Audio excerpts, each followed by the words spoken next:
So I think She sounded very southern. very southern. I was like, I'm in the church with Jesse and Pastor Michael right now. I'm from Alabama. Okay, well, from Alabama. We are live on YouTube, and so just want to welcome all of our viewers online and welcome all of those who can join us here at the Zoom Sabbath School. And as people are still coming in, we're just glad to have you. Welcome, Terry. Before we get started, we'll open with prayer, of course, but if there's any requests or praises, let's share those with each other. So, Mom, I think you had just mentioned one right before we went on YouTube. Yeah, Clinton and Leah Anderson are moving back to Hutchinson he'll teach music. And we heard that Tristan Nelson, forgot her last name now, and her family are moving. That's Bruce and Mona's daughter. So those are all exciting, fun things. Yeah. It's always fun to welcome people into our community of faith, and sad to say goodbye to some as well. And What's that? Also, they don't have symptoms, but Nick Wooster is positive for COVID, and Kim doesn't know yet. Her tests aren't back. So far, so good, but prayers that they would stay without symptoms. Okay. Why don't we open with prayer, and then my dad will be teaching us today, leading us in the study, and so we'll dive right into that. Heavenly Father, I just want to thank you so much, Lord, that we're able to come together to meet like this. Lord, I ask that your Spirit would guide everything that we do and say this morning, that we would just be getting new pictures of the beauty of who you are, new pictures of your word, and drawn closer into relationship with you. Lord, we're thankful for those that we're welcoming into our community of faith, and we're lifting up those who are being called to other places, that you would go with them and your Spirit would guide them. We lift up the Wooster family, and as they are just delving into their experience with COVID, Lord, I ask that you just have mercy on Kim and Nick. And we just thank you, Lord, for the ways that you're watching and caring over our families. We love you, Lord. In Jesus' name, amen. Amen. All righty, well, we'll go ahead and get started this morning. Our series of lessons have been on how to interpret the Bible. And this morning, it takes a little bit of a turn and starts us off in Genesis. So a little bit of background on the book of Genesis. The book of Genesis can be divided into two sections. Chapters 1 through 11 describe the creation and the experience of sin coming into the world and the events that surround that. Then starting in chapter 12, it moves over to the experiences of Abraham and how God sets up his people on this earth. So our lesson this morning stays in the first section. We're going to get another section of Genesis next week. And they'll probably start covering, I haven't looked at that, so maybe they'll start covering Abraham and the covenants that follow with him. But this morning, as we start off in the book of Genesis, if you have your Bibles, turn with me to Genesis chapter 1. And we'll be looking at just the second verse, Genesis chapter 1 and verse 2 at the moment.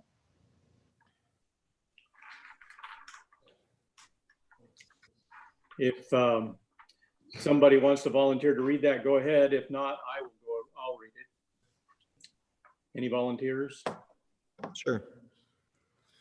It says, "The earth was without form and void, and darkness was over the face of the deep, and the Spirit of God was hovering over the face of the waters."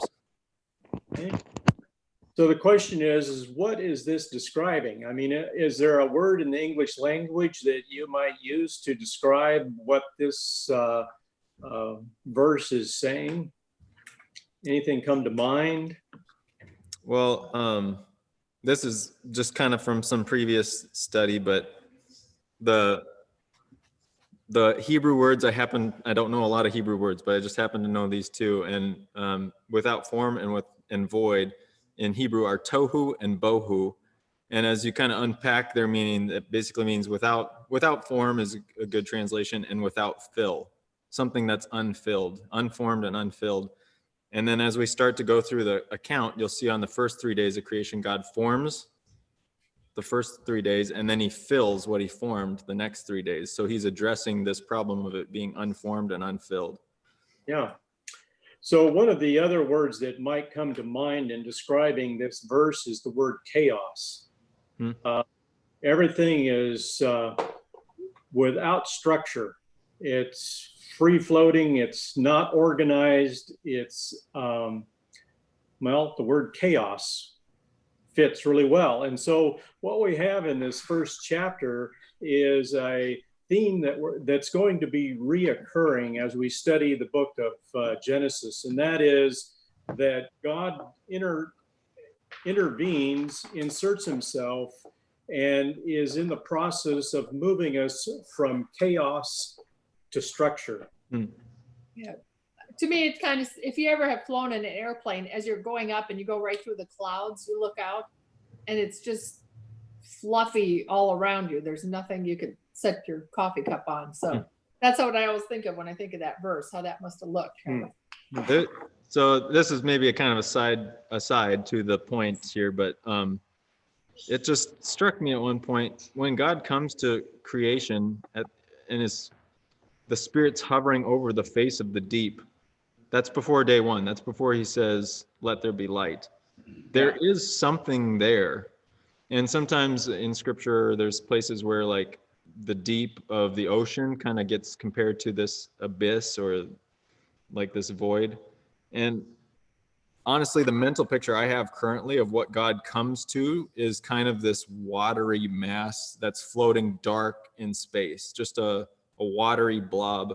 But there was something there, and it's not to say that God didn't create that something, but I don't think that we're seeing him create that here. Presuming that he created it, it could be millions of years ago, it could be billions of years ago, I have no clue. But he created something that was floating there in the dark, and it's this watery blob, and now he's coming to it, and the creation account for us begins with him starting to form and fill this watery blob that he comes to. Sure. Well, there are some Christian scientists who, in measuring light, think that the universe itself is somewhere around 10 to 11 billion years old. Their argument is that it's something out of nothing. So something outside, it kind of goes along with the Big Bang. They can measure it back to when the light began. And so the light began, and they think that if they measure correctly, that's somewhere in the 10 to 11 billion years old. But so that would kind of fit here, that God is coming to a planet, and as I pointed out earlier, it's chaos. It's unorganized. There's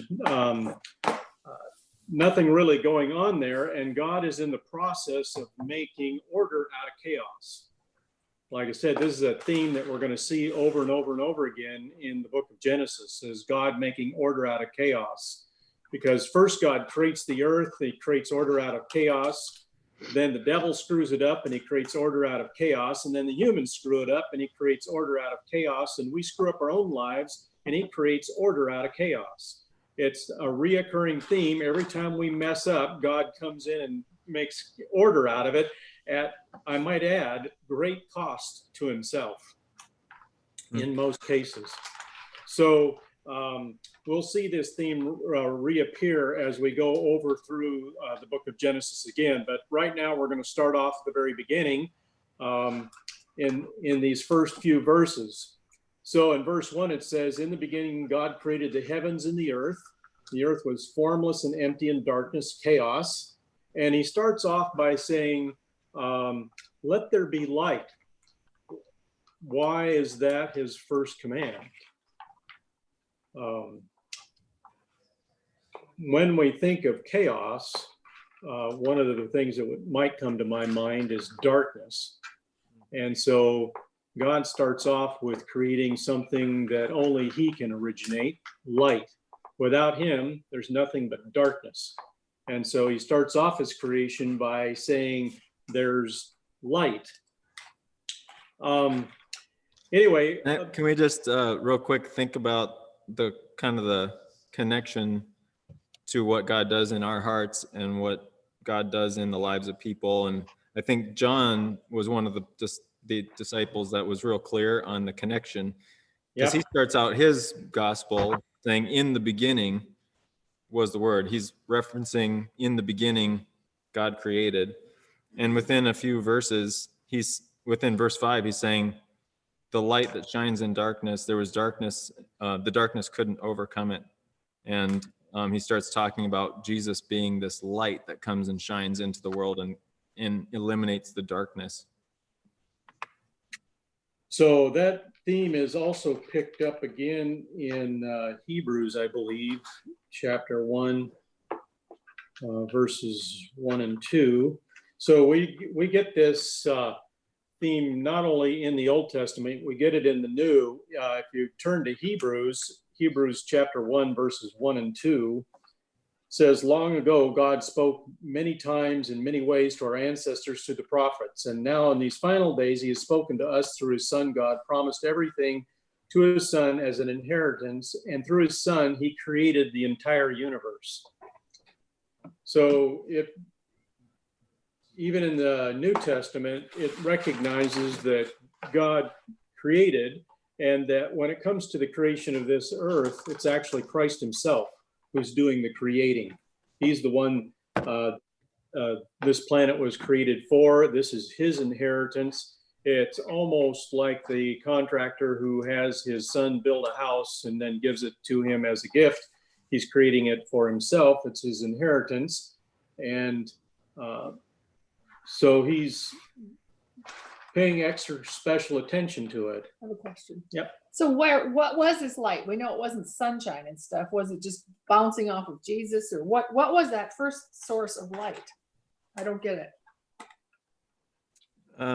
Yeah, I don't remember exactly off the top of my head. There's a psalm that speaks to this a little bit, and I might be able to find it in a few minutes, but and it kind of makes that suggestion that God is the light. He just comes and he is the light that lights it up. Yeah. Let there be light. It's kind of like his presence coming into the space. If you read Ellen White's descriptions of some of her visions, she describes the Father is surrounded by insurmountable light. You can't be near it. He is the light. If you start getting into physics and some of those kinds of things, there's some really interesting discussions that go on there as to why that is. But God is love. God is light. Where God's presence is, there is light. Without God's presence, there is darkness. So that tells us that as God approaches, his presence isn't there, but as he shows up, he brings light. And this is the beginning of our world. Sorry, Pastor Michael's here, and he just brought over, he got this right off the top of his head, but he just brought over his Bible, and Psalms 104:2, for example, talking about God, says, you cover yourself with light like a garment, you who stretch out the heavens like a curtain. So there's a reference right there to creation, because we just see that he's about to create the heavens and the earth. And then here it's describing the one who's stretching out those heavens like a curtain, that he's clothed in light. That was Psalm 104, verse 2. Yeah. Okay, good. That's a cool visual to think of all this chaos, and then this big hand comes out and the shower curtain gets pulled back and light comes out. That's cool. Yeah. So what difference does it make to know that we are created by God rather than we're just here by chance? Does that make any difference at all to anything that matters to us as human beings? Makes all the difference, I think. Yes, absolutely. It gives us purpose. It gives us our identity. I mean, it makes all the difference. Everything on a cellular level. Yep. Yes. We live so much of our lives trying to keep certain parts of our lives in darkness, And when God comes in, it's just like he lights up all those corners and nothing's hidden anymore. And actually, as things become exposed, we are delivered from them. It's like those things that we were trying to hide, or we're actually our masters. We're trying to hide our masters in different dark corners. And as he comes and illuminates those things, we get liberated. Those masters flee, and all of a sudden we get this freedom in the light of his presence. I love that. I was counseling a friend this week, and she was unveiling some darkness in her life. And it's only when the light comes in that redemption can come in and freedom can come in, and we can have true peace. Mm-hmm. Yeah, otherwise you find us human beings trying to do the same thing as our creator. We're trying to make order out of chaos. That's what the norms of society, the institutions of a civil society are all about. It's all about creating organization and normalcy out of chaos. And we make these Herculean efforts to make a safe world by having all these institutions and all of this stuff. We live in modern first world country that gives us the illusion that we've got order made out of chaos. And now we're experiencing, as this earth is coming to the end, we're experiencing the fact that when human beings try to make order out of chaos, we're not anywhere near as successful as the source. And so by recognizing that God is the creator, that there is a power outside of ourselves and that we're not a God to ourselves, it adds an element of humility, if nothing else, with regards to the normalities of society. The other thing I'd point out there is, have you ever wondered why it is that the first world countries in this earth are first world countries and not second, and third, and fourth world countries? The countries that have developed the strongest economies, most normal society, the most order out of chaos, are those that have recognized God as the creator historically. Now we're all going down a different road today. But as they originated in Europe mainly, why is it that Western Europe turned to be what it was and the rest of the world benefited from that, including the United States? Why is it that that happened? And most of it can be traced back to the Christian awakenings that happened starting in 800 AD to about 1000 AD in what became Protestant Europe. And that Protestant ethic, that recognition of God, that service to God, that recognition that we're not a God to ourselves, is what allowed human beings to make any order out of chaos that does exist. And of course, now that we're letting go, everybody's letting it go, we're slowly but surely heading back towards chaos. So we were in Hebrews a little bit ago, and there's in Hebrews chapter 12 towards the end, there's this unshaken kingdom that is described. And it says, his voice shook the earth then, but now he's promising, yet once more I will shake not only the earth, but also heaven. The expression yet once more denotes the removing of those things which can be shaken as of created things, so that those things which cannot be shaken may remain. Therefore, since we receive a kingdom which cannot be shaken, let us show gratitude by which we may offer to God an acceptable service with reverence and awe. So God's going to allow the world to come to a point where all of those institutions and everything that we've created to create stability and comfort and put our peace, anything that we're grabbing onto for peace is going to crumble, and we're going to lose it. It's all going to crumble away, and there's going to be nothing left to hang on to except for him. And I think he does that out of mercy, because that's the only way people are going to be saved, is to cling to him. And so he's going to be moving people towards clinging to the only thing that can possibly save them. The only thing that's unshaken is his kingdom. Yeah, good point. And for us as Seventh-day Adventist Christians, not that we're opposed to it in any way, shape, or form. We support it with everything we've got, but we've got to remember that our own church institution is a human creation. and that while we're here to support each other, as Ellen White describes the church as it's dealing with the end, it's a group of people who are coalescing around the idea that they're hanging on to God. It's like tying a knot at the end of the rope and hanging on.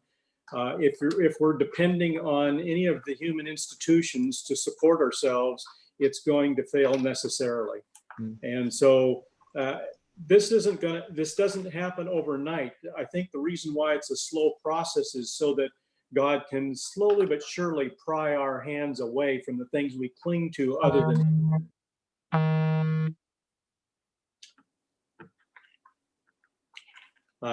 Johnny, you may want to mute everybody, and then we can unmute as we chat here if that's going to be a problem.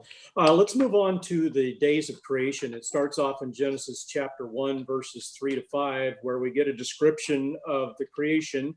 Right now, there's a lot of scientists who are Christian scientists who are thinking, yeah, there's the days of creation, but maybe a day is 1,000 years long or a 10,000 year period or something like that. And we're wondering whether or not the day is actually a 24-hour period. As we read Genesis chapter 1, 3 to 5, we see that God said, let there be light, and there was light, and God saw the light was good. Then he separated the light from the darkness, and God called the light day and the darkness night. Notice that when he describes days and nights, he said it starts evening and then the morning. And the reason for that is the darkness was there first, not the light. So you have the evening and the morning, the light comes. And it creates a 24-hour period. We see this in a couple of other places. If somebody wants to read Genesis chapter 1, verse 14.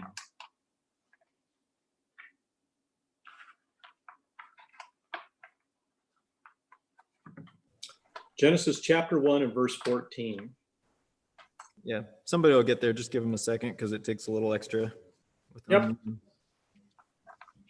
So if you have the text, Genesis chapter 1, verse 14, and you want to read it for me, you'll have to reach up to your screen and touch your mic and unmute yourself.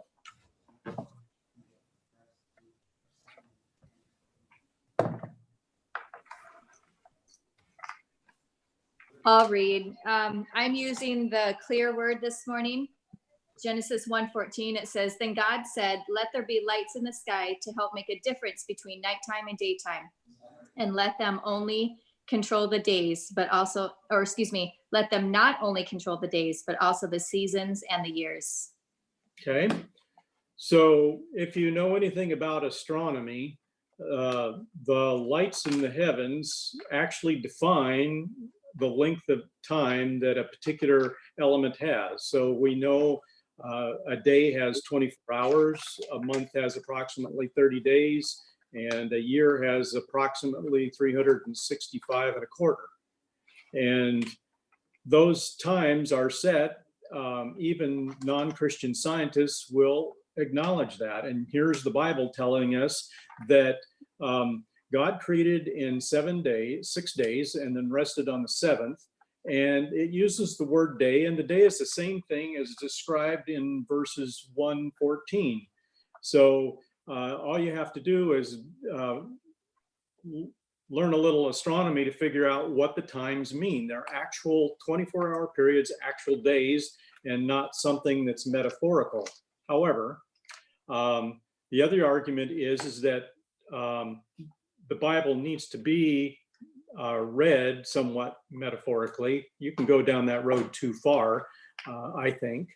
But one of the things to think about is, since our overall theme is how to interpret the Bible, is first ask yourself the question, who wrote this book of Genesis?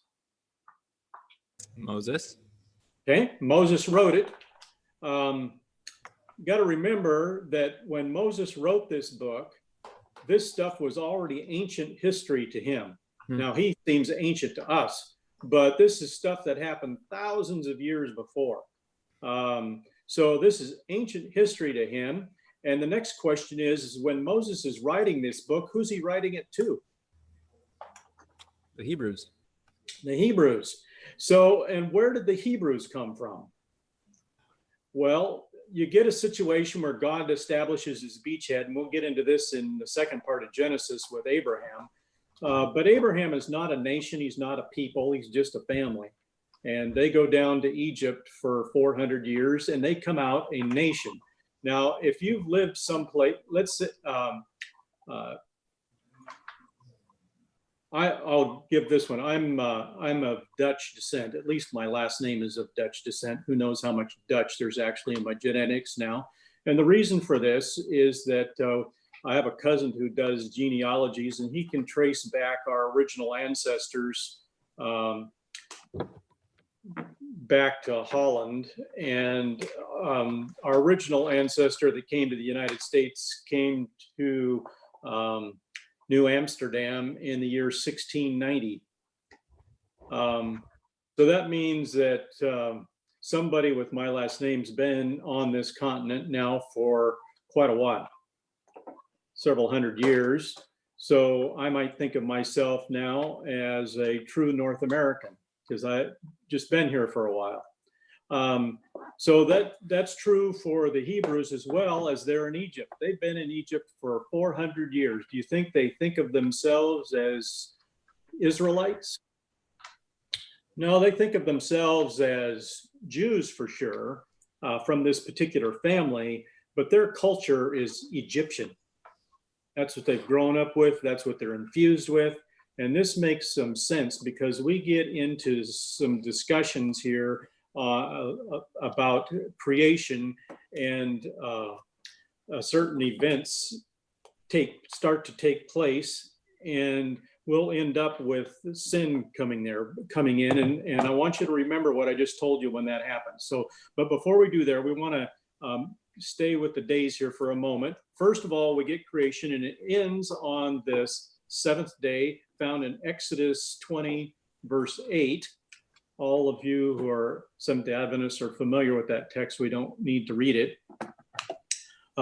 So it's the fourth commandment, and it describes this day as one that we're to honor God by. And so he blesses this day, and then he expected his creation to relate to that day. And we find some of this in Genesis chapter 2. Now, here we get in this situation where Moses is writing these books to Egyptians. You end up with a situation where you get a description of creation in chapter 1, and then you go back to chapter 2 and you see a creation of Adam and Eve with kind of a recap.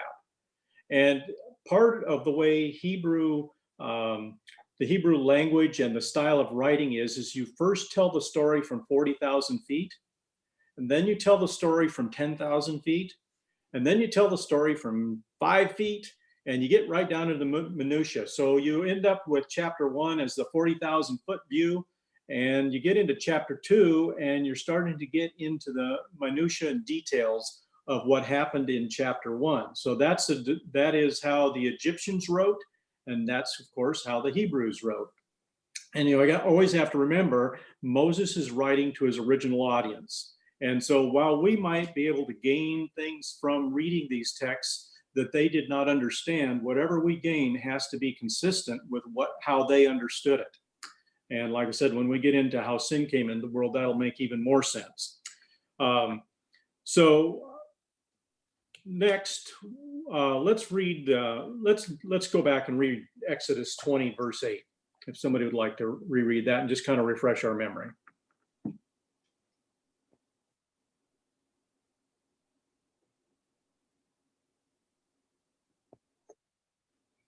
Okay. As you're reading that text on the screen, what's the first word? The word remember. Yeah. So obviously that's kind of a connotation of hearkening back to something. This could almost look like I've got the fourth commandment pulled up here twice, what's on the left here and what's on the center. But what's interesting is what's on the left is actually found in Genesis 2, and what's in the center is the fourth commandment from Exodus. And you can just look between them and see how much the fourth commandment is pulling straight out of the creation story. When in creation we see, thus the heavens and the earth were completed. Over here in the fourth commandment we see, in 6 days the Lord made the heavens and the earth. And over here in Genesis we see he rested on the seventh day. In the commandment we see he rested on the seventh day. In Genesis we see God blessed the seventh day and sanctified it. And over here in the fourth commandment, the Lord blessed the Sabbath day and made it holy. So it's just drawing its language straight out of the creation story. And I think this is one of the reasons for us as Adventists that the Sabbath, regardless of when we get into touchy conversations about Paul saying that we died to the law or what our relationship is to the law, and we always kind of are quick to defend, what about the Sabbath? I think we need to be careful and comfortable just to hear whatever the Bible is telling us about God's law, which is perfect and beautiful, but we couldn't keep it. The discussion on the law is never going to affect the discussion on the Sabbath, because what we see here is that the Sabbath is born to us straight out of creation. It's pulled straight out of creation. It just makes a reappearance in the law, and that's why it says remember. But Sabbath is totally anchored in creation. Yeah. So another really important point as you're thinking about this or dealing with non-Seventh-day Adventist Christians is that even non-Seventh-day Adventist theologians agree with the theory of consistency. God is the same. He doesn't change. And so it's really important as we think about the Sabbath and the marriage between a man and a woman, that these are items that are given to us in these first couple of chapters of Genesis that have nothing to do with Jews. This stuff happened thousands of years before Moses was writing and before there ever was a Jew. So it makes sense that God's consistent. He creates things in Genesis chapter 1 and 2, and then when he does the covenants with the Jews a few thousand years later, he infuses these things that he had at the beginning into the Jewish culture and into the Jewish system. And then once again, when we get to the Christian time periods of the New Testament, once again, these things are infused. God's consistent from the beginning to the Jewish covenant to the new covenant of the New Testament. It doesn't change. And this is a point that is near impossible for a non-Adventist theologian to get around, because they will acknowledge that God is consistent. He's the same always. And one of the reasons why we believe that the Sabbath is still in place is this consistency argument.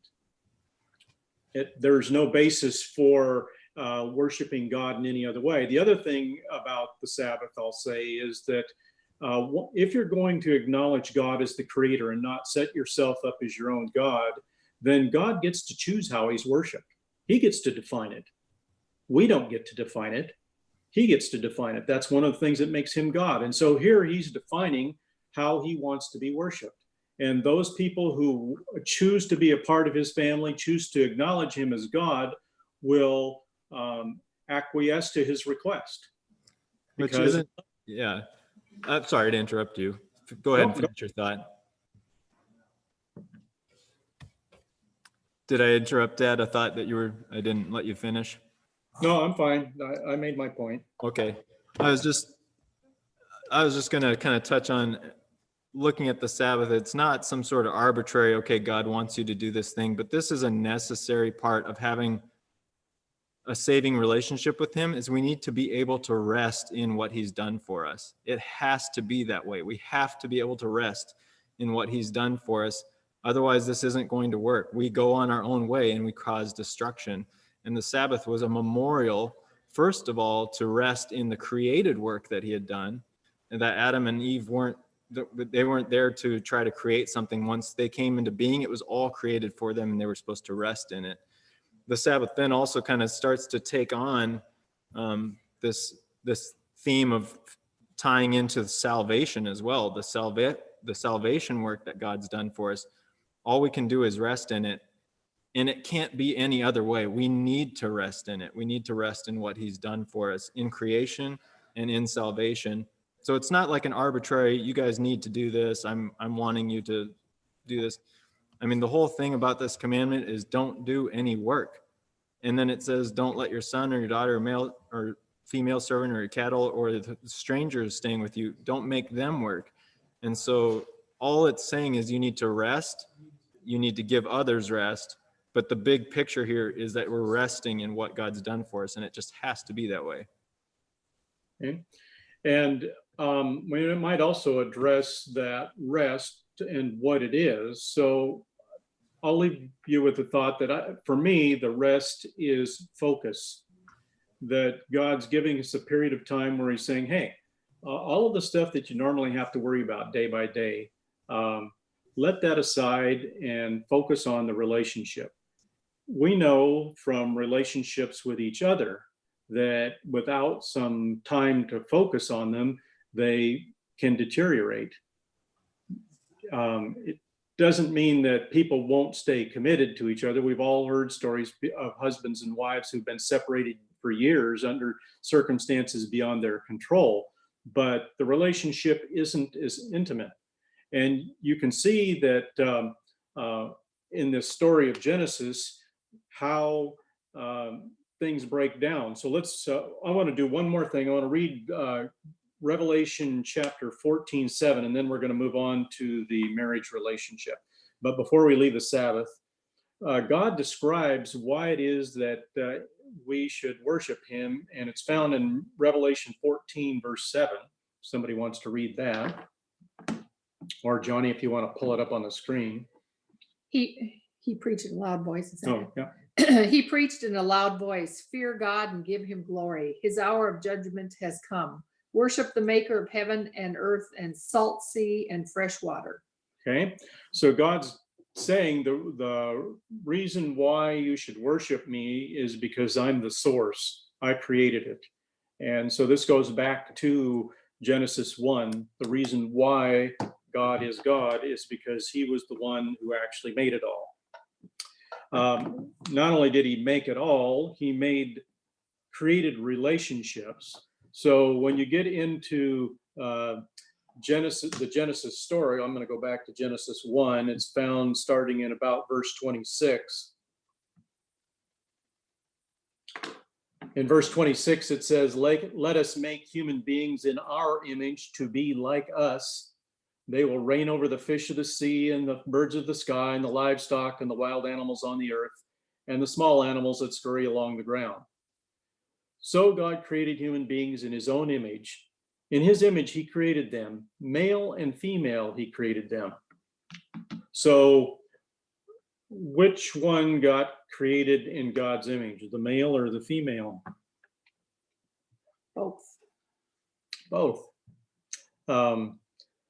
So we have elements. I mean, we've had books that describe the differences in terms of how, generally speaking, females view the world and males view the world. There are certainly different aspects to each of us. And I've always thought that the two together make a whole that represent. It's almost like God gave some of his attributes to the ladies and some of his attributes a little bit stronger to the guys, and you don't get a complete without both. If you want to see the image of God reflected in humankind, it's reflected in the relationship between husbands and wives. Yeah, that's a good point. It's not just men are representative of God's image or women are representative of God's image, or if you put a man next to a woman, now you've got the whole God's image, but it's that relationship between the man and the woman that's representative of the relationship that exists within God. There's a loving relationship amongst the Trinity. So God himself, being one being, has a love relationship in him as one being. Yeah, right. So this is when God says he's making the human family in his image, he's creating a situation where they can truly experience a little bit of what it's like to be God, in that he creates them male and female, and then he gives them the command to go out and populate the earth. So we have in Genesis the 6 days of creation, but creation isn't over. It's to continue on. And not only does it continue on, but as it continues on, he's allowing human beings to play a part or have a role or cooperate with him in the creation. My own personal theology is this is one of the things that some people ask, well, why did the devil come after the war in heaven, come to the human family and not others? Well, we don't have enough knowledge to know the real answer to that. But one of the elements of that, I think, has to be that Lucifer saw himself as a superior being. And God gave to these little human beings power to procreate, to cooperate in creation, which is an element of being God. If you're God, one of the definitions is you're a creator. And I fully believe that at some point in the future, that creation will continue on somewhere. It may be a few billion years into the future, but when you look at astronomy, how many planets are there that are null and void out there in the universe? And I'm guessing one day Jesus might show up and say, hey, Vern, follow me. Let's go out there and have some fun with some of these things. So I think creation will continue, and it certainly continues with the relationship between a man and a woman and their ability to procreate and have children. And so the creation doesn't stop. It continues on, and that's part of the relationship. So you can't do it by yourself. It takes both of you, and you have to cooperate. Otherwise, there's nothing. Now, in our day and age, of course, you can adopt, and you can have surrogates, and there are all kinds of human devisings for workarounds. And I'm not into getting whether that's good or bad or not. I'm very thankful that my parents decided to adopt a couple of my sisters because my sisters needed homes and they needed parents, and their lives would have not been what they are. But so I'm not against adoption or any of those kinds of things. And I'm really grateful for the peoples whose hearts are large enough to include others who come from situations that are broken, but that isn't how God designed it originally. Which actually, it's interesting because we're now dealing with the messiness of sin, and we're coping with it, and we're working around it, and even God is doing that. And we see multiple times through John especially that the picture we get is God is adopting. He's in the process now of adopting us. As we believe, we become adopted into his family. And so that's one of the methods that he's using to cope with the messiness of what happened, the fall and sin, to expand his family. Yeah. So it's, I mean, God created the human family in ways that reflect him, and by following his direction, we honor God with our relationships. And it isn't just about sex, it's about the relationship. And so you can see in our world that the devil does just about anything he can do to tear down. So we'll stop right there and have a look. The two things that God instituted in creation are the 7-day week with the Sabbath of rest and the human family relationships. And these are to continue from time immemorial into eternity, these family relationships, because they reflect who God is. And by participating in that, we also reflect. And if you are the devil, it makes sense then that you are doing everything in your power to counteract or contradict these two items in particular. These two items would be the things that you would attack with vengeance because they actually represent who God is. So over human history, you would expect to see Lucifer doing whatever he can to screw up human relationships and to discount the creation story. Doesn't matter whether it's through evolution, doesn't matter if it's having another day to worship on. You're just going to see a lot of human endeavors sponsored by the devil himself to attack these two things. I mean, why not make Wednesday the day of worship instead of some Sunday or whatever? The reason is it's Sunday's next. If you're if you've wondered why, if you look at the different worship structures of the different religions around the world, The sacred days are Friday, Saturday, and Sunday. That's it. Nobody worships on Monday, Tuesday, Wednesday, Thursday. Nothing. Nowhere. Doesn't matter what kind of religion it is. They all worship on Friday, Saturday, and Sunday. And the vast majority of the world worship on Friday and Sunday. As close as you can get, but not there. So the truth always is right beside the error is always right beside the truth. And always in a way to confuse, to obscure. So what should it be Friday? Should it be Sunday? Is it Saturday?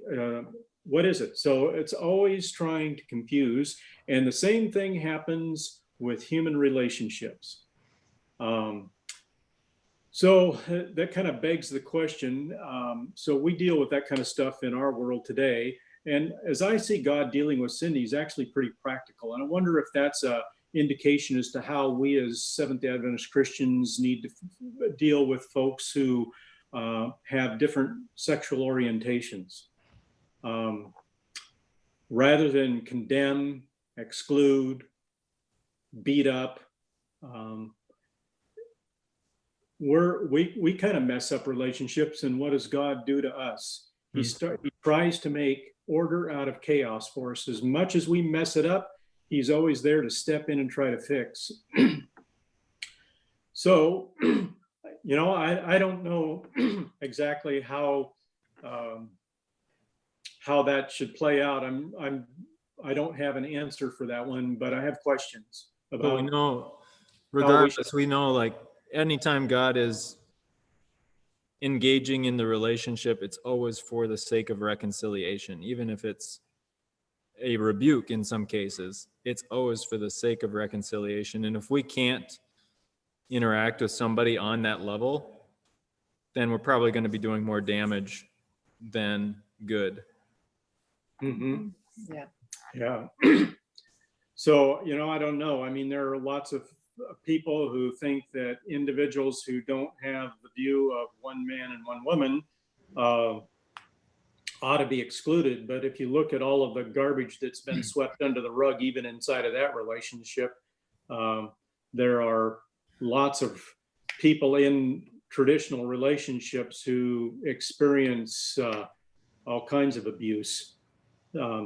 So, the world's getting to be a pretty messed up place. And so when people come to us who are transgender or oriented towards the same sex, I'm just not convinced that our reaction ought to be one of disdain or exclusion or retribution or any of those kinds of things. Absolutely not. I think our God tells us we should be loving and not judgmental. He says that seems to be a recurring theme or pattern. So, we come from such a finite point of view.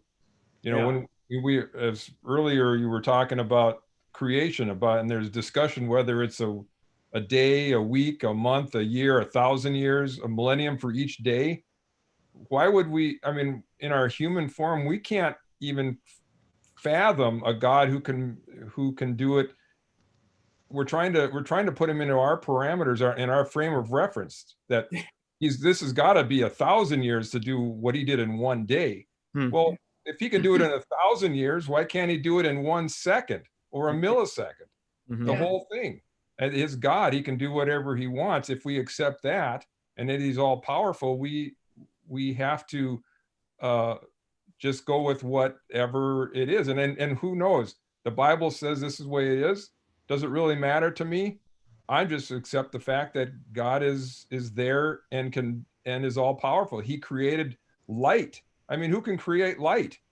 Much less put together some molecules to make a tadpole. So anyway, I just look at this whole thing as, and the Sabbath. I'm sorry, because this Zoom thing is like I store up my comments instead of putting them all out there, But now I'm just blurting out. I can't help it anymore. Great. That's all right. We're good with that. I'm looking at the Sabbath, and it's everything God seems to do is so intricately related. and it's like a Swiss watch. Hmm. If one part isn't working, it's in to all for the work, it's got to be held together with some unbelievable force and some all-knowing. How do you put this thing into motion and to keep it into motion? And it's amazing. So the Sabbath to me is just part of that. We're instructed to work 6 days.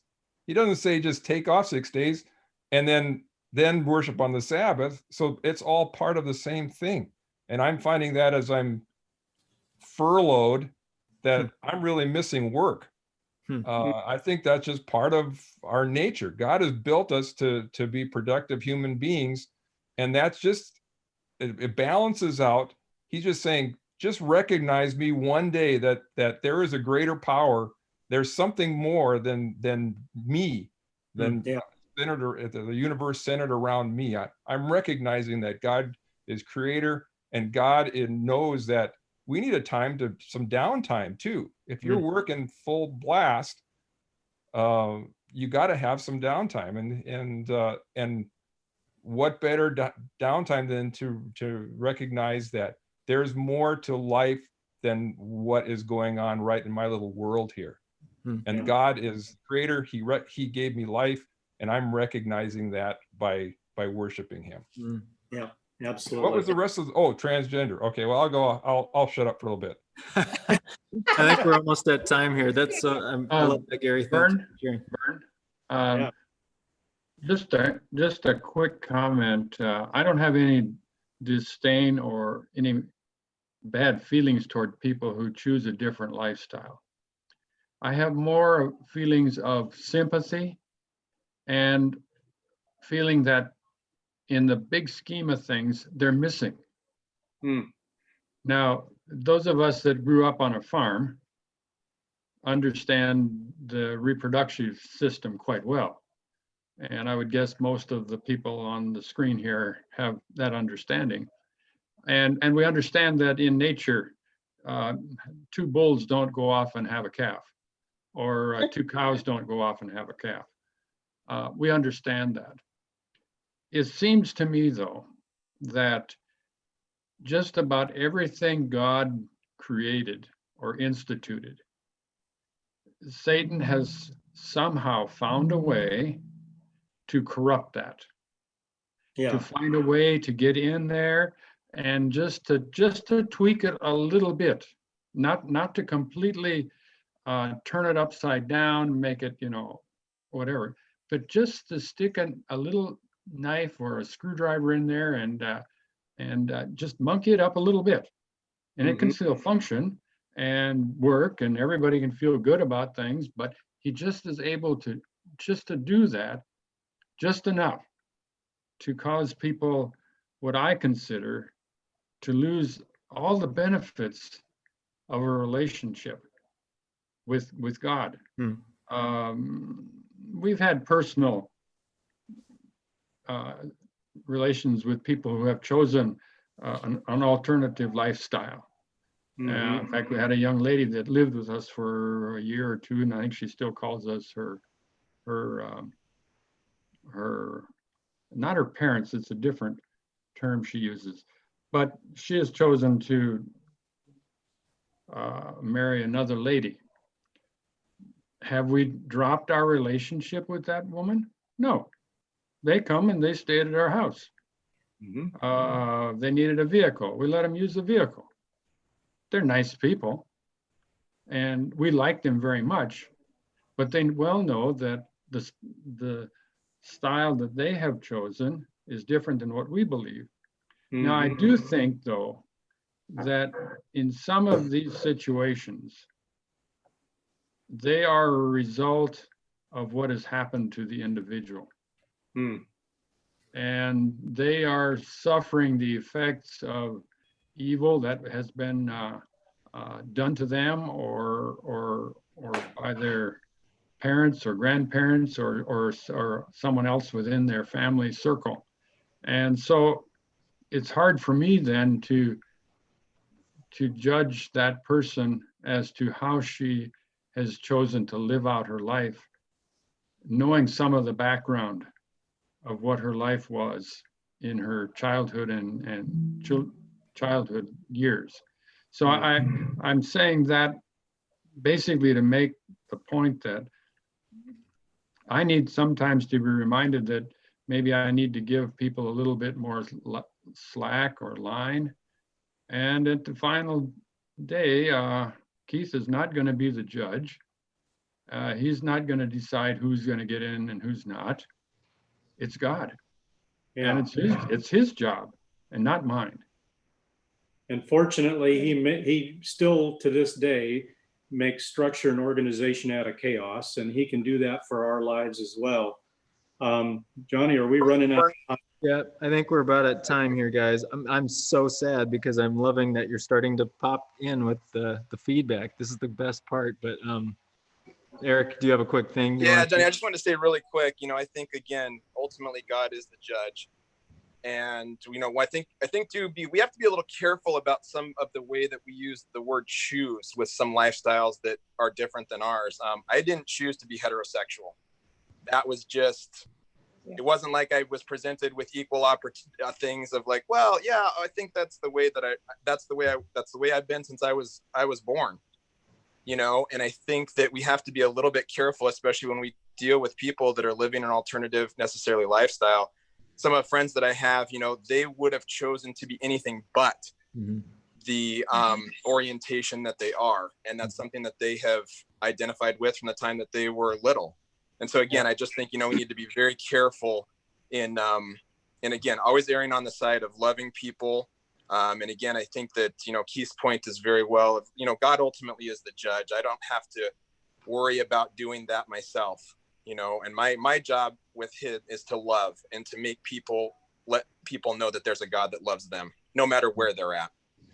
And what I love real quick too on that, Keith, is I think sometimes our reaction has been, since we don't know and we're uneducated about something, we refrain from developing those relationships or stay away from those relationships. I think it's so healthy just to seek out a relationship with people who see things different than you. Seek out people with alternative lifestyle relationships and develop them for yourself, because God is going to use that to grow your picture so much.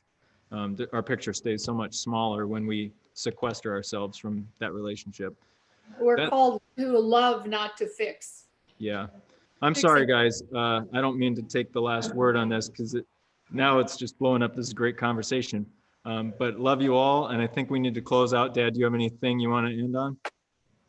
Well, if you want something to do this afternoon, the thing we didn't get to is go look for a picture of the crown of Pharaoh in Egypt. You'll notice the snake on it and compare that. Remember that Moses, as he was writing Genesis, was writing to the Hebrews. And so we think that the thing in the garden was all about a snake, but I'm thinking that was metaphorical. God talks about a creature. So if you want something really interesting to dive into this afternoon, want to do a little research, reread that chapter 2 of Genesis, and then go find yourself a picture of Pharaoh's crown, and it'll start to make a little more sense as to what Moses was trying to tell the original audience. And with that, I'll wish you all a wonderful Sabbath day. Yeah. Thank you. Remember, it is Sabbath, so let's rest in everything that God has done for you. Thank you, guys. Love you, Dad.